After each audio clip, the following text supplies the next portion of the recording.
Bonjour, aujourd'hui je vais faire une petite vidéo sur le point sur la situation monétaire et des devises. Et puis on va parler un petit peu des gogols bobos gauchos, parce qu'à un moment il faut quand même leur coller leurs responsabilités et ce qu'ils sont en train de faire. On va regarder en détail exactement ce que c'est qu'un bobo gaucho et pour qui en fait la majorité d'entre vous votez depuis 3 ou 4 décennies. On va regarder, on va touiller un petit peu on va touiller là où ça pique. Alors pour commencer, je vous ai préparé le graphique du dollar contre le rouble. Donc le rouble agit comme un prédateur, comme j'en ai déjà parlé dans les vidéos récemment. Dans la vidéo un rouble baqué par l'or physique, les conséquences sont énormes évidemment, puisqu'on introduit un nouveau prédateur dans le monde des monnaies basées sur du vent et de la dette et de la confiance. Donc évidemment il se passe ce qui devait se passer. C'est-à-dire que le rouble est passé de monnaie chiotte à une monnaie la plus forte au monde. Donc actuellement elle est revenue au niveau de ses plus hauts de 2015.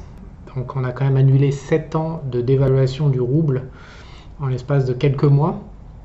Moi, mon opinion c'est que, je suis dubitatif. Je me demande dans quelle mesure les élites mondiales vont laisser faire, parce que ce machin-là c'est le passeport pour détruire littéralement le système monétaire mondial.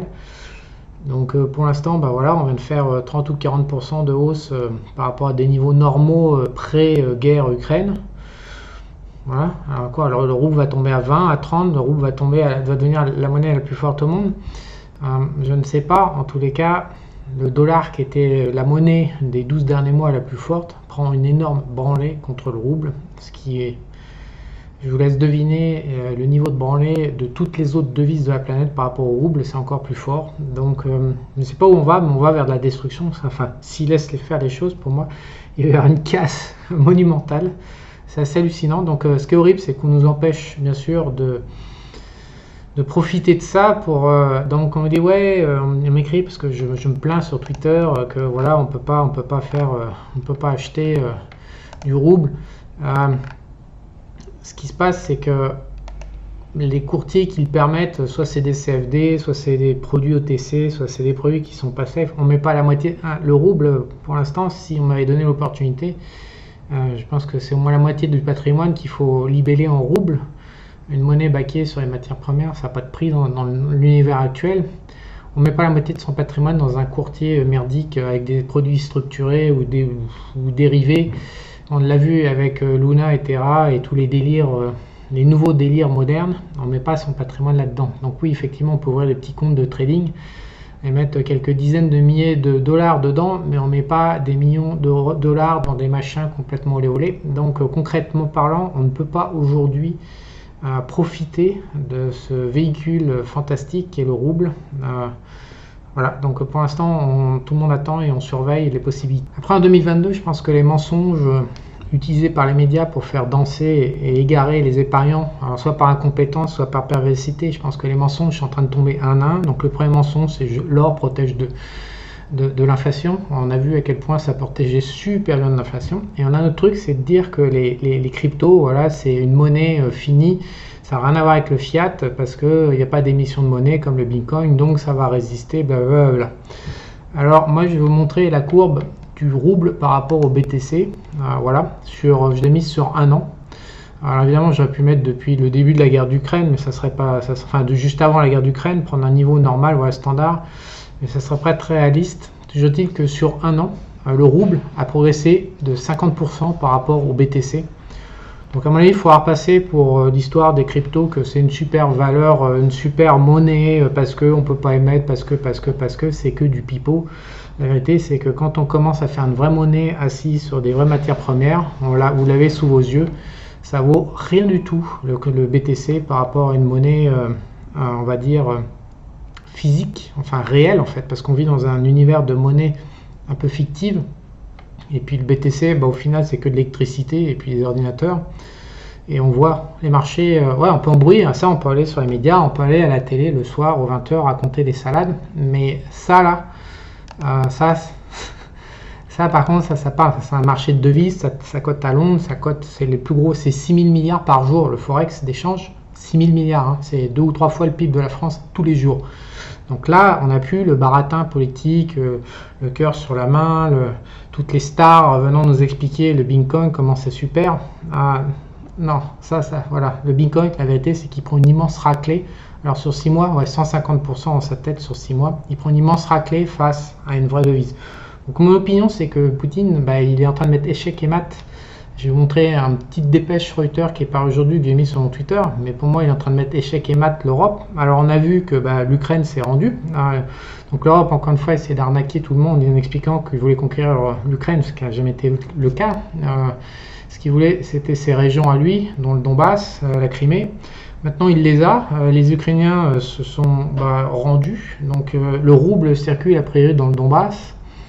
Donc, non seulement il a gagné sur un plan militaire, mais en plus, il nous met une énorme branlée sur un plan des devises. Il a frappé là où ça fait mal. Et donc, pour moi, je pense que je suis dubitatif. Je me demande combien de temps encore on va laisser ce missile sol-air dans le monde des monnaies avancer à Mach 10, je sais pas. Enfin, pour l'instant, tous les jours, ça va tout démonter, quoi. Je suis très dubitatif sur. Je veux croire que Poutine appartient à l'élite mondiale et que la guerre est fausse en Ukraine et que donc, tôt ou tard, ils avaient dit qu'ils annonceraient la fin de la parité avec l'or du rouble fin juin. Donc, peut-être qu'on en a encore pour un mois. Mais alors, si c'est maintenu après, pour moi, on va avoir une destruction littérale du monde tel qu'on le connaît, quoi. Alors dans la suite de cette vidéo, je vais triturer les bobos gauchos, Gauliot même, j'aime bien bobo gaucho Gauliot. Donc si vous êtes un peu sensible sur le sujet, à mon avis, il vaut mieux arrêter de regarder à partir de cet instant. Je voudrais juste aussi citer quelqu'un qui m'a écrit récemment un email qui prenait conscience et qui me posait la question, mais Charles, si je gagne 15% sur la bourse de Paris, mais que l'euro a dévalué de 20% au dollar et que le dollar price la parité de pouvoir d'achat mondial, alors tu me confirmes que j'ai perdu 5% en valeur réelle sur mon patrimoine? Oui, je confirme qu'effectivement, quand l'euro baisse de 20%, c'est pas la peine d'être un investisseur de génie pour essayer de gagner 15% dans un marché qui baisse à Paris. Vous n'arriverez pas à vous enrichir, vous ne ferez que vous appauvrir, quoi qu'il arrive. Donc oui, la devise est capitale, et quand il y a des écarts comme ça de 15, 20, 30% par an, évidemment, tous les investisseurs perdent en valeur réelle, même si sur le papier, ils sont en train de gagner et ils peuvent se féliciter de leur performance. Donc oui, il faut faire très attention aux monnaies, c'est plus important que la tendance de la bourse de Paris, ça c'est clair. Donc maintenant, je vais me farcir un petit peu les Gaulios. Encore une fois, je vous invite à décrocher si vous êtes sensible sur le sujet, parce que là, j'ai du lourd aujourd'hui pour aider certaines personnes perdues ou aveugles sur le fait que la France et tous les pays occidentaux se foutent absolument littéralement de la gueule de leurs électeurs à un niveau sans précédent. Alors on va commencer par une petite dépêche Reuters qui date du 20 mai. Alors je l'ai bien découpé parce que sans me souci de tes sources, donc là c'est super parce que Reuters c'est une institution qu'on ne peut pas venir me chercher des poux. Donc, et puis je l'ai pris vraiment sur le site Reuters, voilà, j'ai bien fait gaffe. Donc en fait, l'Italie et l'Allemagne ont expliqué à leur société qu'elles pourraient ouvrir un compte en roubles pour continuer à acheter du gaz russe sans casser les sanctions contre Moscou suivant les discussions avec l'Union européenne. Certaines sources ont dit. Donc on en arrive à un premier pipeau qui dit que on va pas payer le gaz en Russie, mais on va autoriser nos compagnies à acheter le gaz en roubles. C'est une blague. Voilà. Bon, donc la volonté du bobo gaucho, c'est de faire des grands principes.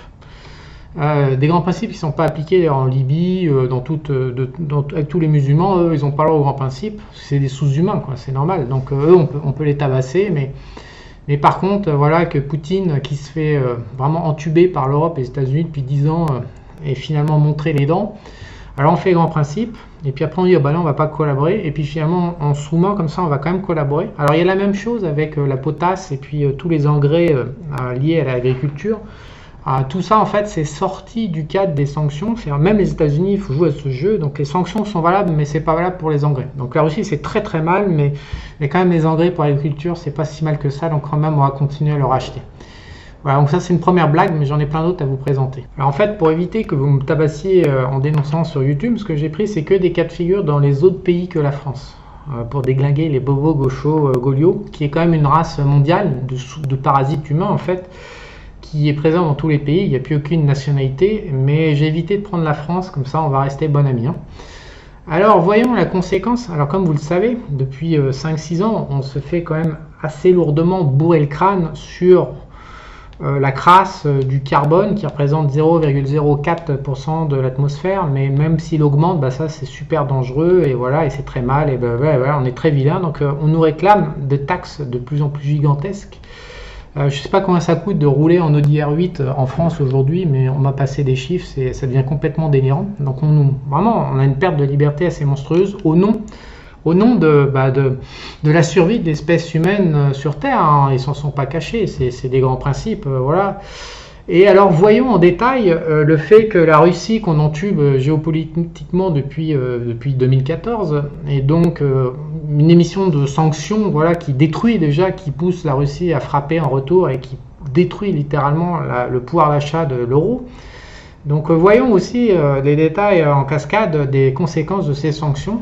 Alors sur les énergies sales qu'on doit éradiquer de terre, et voilà, il faut payer des taxes parce qu'on ne doit plus les utiliser.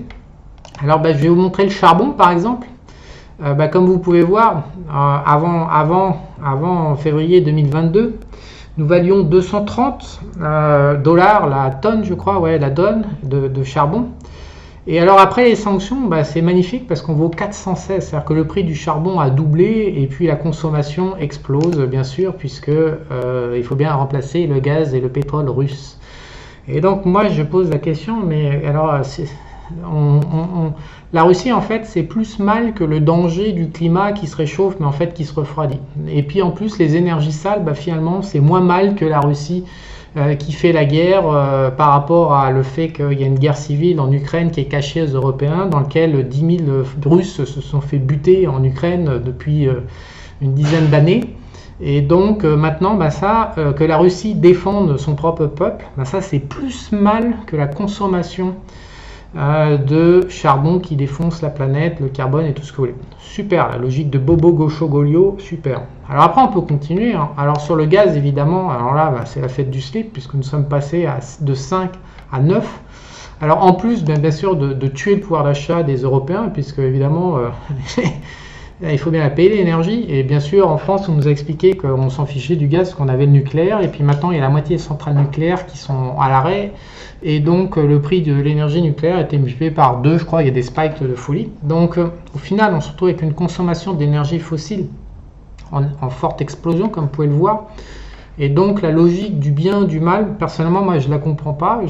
Si vous arrivez à comprendre ce que fait le Bobo Gaucho Golio Socialo là, mais moi je suis pas trop en fait. Pour l'instant ce que je constate c'est que le Bobo Gaucho Golio qui passe son temps à critiquer le capitalisme, le libéralisme, quand on regarde son action réelle, concrète sur ce qu'il propose aux gens, en français, aux Européens, on découvre qu'en fait, il détruit 10 fois plus, et que finalement, le capitalisme libéraliste, c'est peut-être un moindre mal par rapport au Bobo Gaucho Golio Socialo. En tous les cas, on voit qu'on a une forte inflation, qu'on n'a pas de croissance. Je pourrais aller vous chercher les chiffres si ça vous intéresse de Trading Economics sur la croissance en Europe, mais il n'y a plus aucune croissance depuis 10 ans. Il y a de l'inflation qui est très largement supérieure, les salaires ne suivent pas. Et puis les coûts de l'alimentation et puis de l'énergie explosent à la hausse. Et tout ça, c'est l'action des Bobo Gaucho Socialo Golio. Alors, moi je vous pose la question, ce serait peut-être pas mieux de revenir au capitaliste libéraliste qui lui régule un petit peu mieux finalement. Alors ces gens-là, ils adorent nous défoncer, nous les entrepreneurs, ils adorent nous montrer qu'on est des esclavagistes, qu'on travaille les enfants, qu'on est de la merde, on est une pauvre merde qui profite de la faiblesse humaine. Ouais, mais nous, on ne crée pas le genre de situation de merde comme ils sont en train de créer sur un plan global macro, sur les devises, sur le pouvoir d'achat des gens. On n'affame pas les gens en fait. Ce qu'on sait de toute façon étudiant l'histoire, c'est que le socialisme et le communisme créent la famine. À terme, ça se termine toujours par une famine, et puis après, il y a l'effondrement du régime. Donc voilà, on est en chemin. Donc moi, je dis bravo à tous ceux qui ont voté Macron et puis qui soutiennent depuis 20 ou 30 ans cette espèce de caste de parasite. Mais je vous dis bravo, mais maintenant, vous allez récupérer la monnaie de votre pièce et vous allez vivre chichement, à mon avis. Maintenant, le Bobo Gaucho Golio Socialo, il y en a partout. Il y en a aux États-Unis, au Canada. Donc, on va se concentrer aux États-Unis, au Canada pour laisser l'Europe de côté. Et alors là, on a du lourd, mais vraiment du super lourd. Donc, Trudeau, qui est vraiment Alors je peux pas le dire parce que si je le dis après, je me fais sucrer mon compte YouTube. On m'a alerté que voilà, je ne pouvais pas comme ça critiquer les chefs d'État comme je le faisais. Donc Trudeau est un bip bip, voilà, mais bip bip sévère quoi. Et donc, vous savez qu'il a quand même mis en place des camps de concentration par rapport à parce que après il y avait le Covid, voilà, les maladies, on mourait, enfin on ne sait pas qui mourait, mais ça mourait.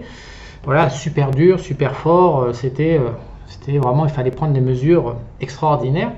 Donc les Canadiens, ils ont quand même mangé un wagon dans la tête, hein, on va leur dire, on va appeler les choses par leur nom. En termes de liberté, en termes de mesures Covid, ça a été quand même assez sévère au Canada. Et alors là, on découvre que, j'en rigole, les Ukrainiens qui émigrent, qui fuient grand frère russe, qui est lui, oh là là là là, alors lui, c'est une merde ce grand frère russe. Alors lui, c'est la lie de l'humanité, quoi. C'est vraiment, c'est dessous la crotte de baleine, de chimpanzé, voilà, c'est vraiment le rat du rat des pâquerettes. Donc du coup, le gentil Ukrainien, qui a quand même sponsorisé son pays pour tuer 10 000 Russes, voilà, sous le tapis. Alors lui, le gentil Ukrainien, il a le droit d'émigrer au Canada, mais il n'est pas obligé d'être vacciné, lui. Donc en fait, je vous résume la logique du bobo gaucho socialo-gaulio. Le bobo gaucho paye beaucoup d'impôts, ou réclame de se faire payer beaucoup d'impôts, de manière en fait à tabasser littéralement le Canadien qui paye ses impôts via des mesures Covid qui ne sont à ce jour pas vraiment justifiées scientifiquement, on n'a jamais eu les preuves. Ensuite, ils nous ont imposé des vaccins qui aujourd'hui sont remis en cause aux États-Unis. Et tout ça pour bien sûr protéger le Canadien de ce virus géant. Mais par contre, l'Ukrainien, lui, c'est différent. Les mesures ne s'appliquent pas à lui, mais l'Ukrainien a le droit de venir vivre au milieu des Canadiens. Voilà, donc ça c'est ce que décide Trudeau après s'être tapé les routiers il y a quelques mois.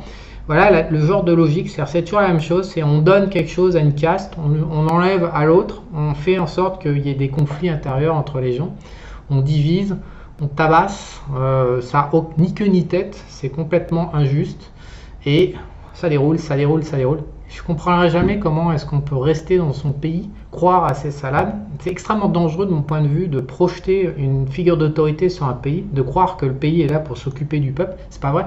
Le pays, en fait, un État, depuis, on a rodé le concept en Europe, mais pour moi, un État, c'est juste une machine à collecter la création de valeur par le peuple, par les esclaves, et de la redistribuer aux riches qui sont derrière les États, qui tirent les pincettes, là, les manivelles cachées. Les oligarches et qui volent littéralement le peuple de manière indirecte. Les gens qui pensent qu'un État c'est là pour s'occuper de leur vie, que c'est pas là pour faire le bien, et puis que quand un État dit quelque chose, c'est la loi, c'est la vérité. Je pense qu'il y a une espèce d'un mécanisme de projection, la figure d'autorité, probablement familiale, qui est pas gérée et qui va se superposer sur la notion d'État et de politicien. Mais donc du coup, les gens sont rendus aveugles, mais quand on regarde dans le détail ce que fait Trudeau au Canada, par exemple, il faut être sacrément aveugle pour pouvoir encore gober. Et là, c'est un site du gouvernement, hein, c'est le gouvernement de Canada, hein, c'est pas, je suis pas sur un site de news. Mais quand on regarde ce qu'ils font, il faut être sérieusement, mais le crâne fracassé, aveugle, pour pouvoir encore croire à ces salades, quoi. Alors après, vous pouvez me dire, ouais, c'est qu'un cas unique. Bah non, passons aux États-Unis. Donc Biden vient de signer une aide militaire de 40 milliards pour l'Ukraine, pour consolider les frontières ukrainiennes avec la grosse merde russe, hein, on va l'appeler par son nom, parce que sinon après je vais être mal vu en Occident, hein, les déchets humains russes quoi, qui ont osé défendre leur peuple, voilà. Alors Biden il envoie 40 milliards comme ça, une frontière à 15 000 bornes des États-Unis pour la défendre. Ce qui est assez amusant, c'est qu'en fait quand Trump il a voulu financer la frontière américaine pour le coup, donc là le vrai peuple, s'occuper des Américains. Alors on me dit ouais, moi j'étais pro-Trump parce qu'il s'occupait un peu du peuple, il y croyait un petit peu, comme Poutine d'ailleurs aime probablement un petit peu le peuple russe. On est comme deux mecs par rapport à tous les autres qui sont préoccupés, hein, je dis pas totalement mais au moins partiellement. Donc Trump il a dit on va protéger les États-Unis de l'immigration du Mexique, on va construire un mur, et il a réclamé 5 milliards de dollars pour faire ce mur. Alors évidemment, il a pris tous les États-Unis et le monde entier dans sa gueule, en expliquant que c'était vraiment, il était inhumain, qu'il dépensait l'argent sans compter. Et alors le truc qui manque pas de piquant, c'est que Biden, il vient comme ça, 3 ou 4 ans plus tard, il fume 8 fois plus d'argent, sans que personne ouvre sa gueule, 8 fois plus d'argent pour défendre une frontière qui n'a absolument rien à voir avec les États-Unis. Et là, tout le monde dit bien, Biden, bien, bien, bien. Mais qu'est-ce que c'est que ce monde de cinglés? Il est où le bien, le mal? C'est aberrant, mais comment est-ce qu'on peut voter, payer des impôts, croire? C'est des escrocs, les mecs, ils se foutent littéralement de notre gueule du matin au soir. Toutes les semaines, il y a des mesures comme ça.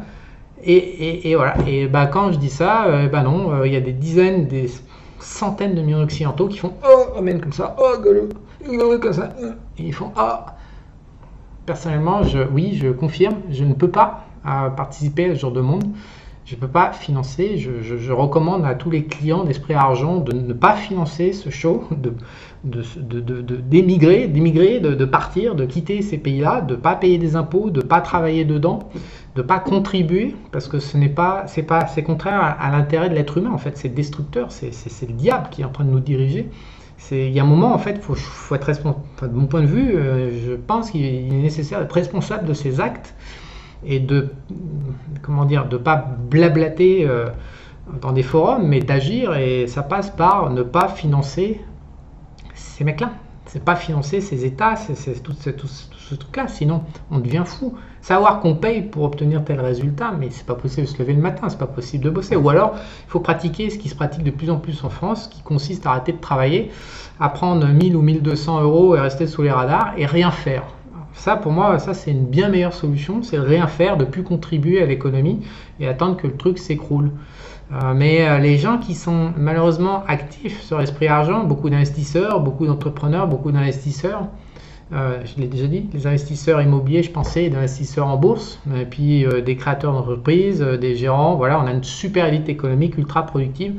Je ne comprends pas comment on peut participer à un tel bordel, quoi. Ça me dépasse.